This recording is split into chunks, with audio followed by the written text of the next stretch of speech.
Hey everyone, I'm Omari Akil, and I'm glad to be back again to help you get your submission ready for the HABA Game Design Contest. Now, if you're here for the first time, you can check out the other two videos where I share some tips on brainstorming, game design, and playtesting. And today, I'll give you some advice for making a complete written set of rules for your game. Many of you have already been writing down your rules, so what we really care about here is putting them together in a format that can teach someone how to play your game when you're not there. So let's write some rules. Most rulebooks have a similar flow and start with a game summary or overview. This should be a short description that lets players know the type of fun that your game is going to deliver as soon as they open it.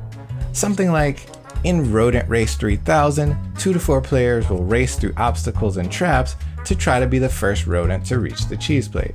Next, you want to have a list of components followed by the game setup. Now, setup is important to making sure your game is being played correctly. If you can, this is a great place to have a diagram showing where everything should go, especially if something is difficult to describe with words. Your next section is going to be how to play, but that will look a little bit different for each game. If your game is very simple to play, you may be able to describe most of what happens in the game here.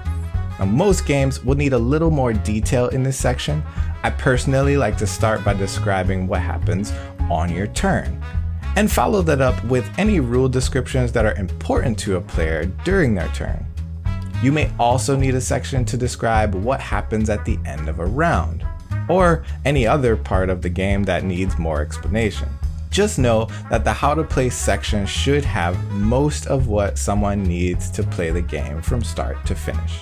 The last section you'll want to have is an end of game section, where you'll describe exactly how the game will end and how to determine the winner. Don't forget a tiebreaker rule, so if you haven't come up with one yet, this is a great time and place to add that. Once you have a nice basic draft put together, there's a few other things that can help make your rules a little easier to understand. First, you can add some callouts. Now, callouts can be notes or gameplay examples on the side or bottom of the page that help to communicate the rules as you've described them, especially if it's a crucial part of the game that you don't want players doing incorrectly. Number 2, highlighting keywords. You can use bold or caps to highlight the most important words in the rules. Now, you should only do this for words that you really want players to pay attention to, and try not to have too many of them, because the more highlights you have, the less people will notice them. Number 3, FAQs. Having a frequently asked questions section for your game is completely optional, but if you have rules information that doesn't fit nicely into any other section, or if there's still some confusion about a particular part of the game that you really want to make clear, you can add it here. The best thing that you can do to see how well you've done with your rules is to give them to someone who's never played your game, and then ask them to teach you how to play after reading.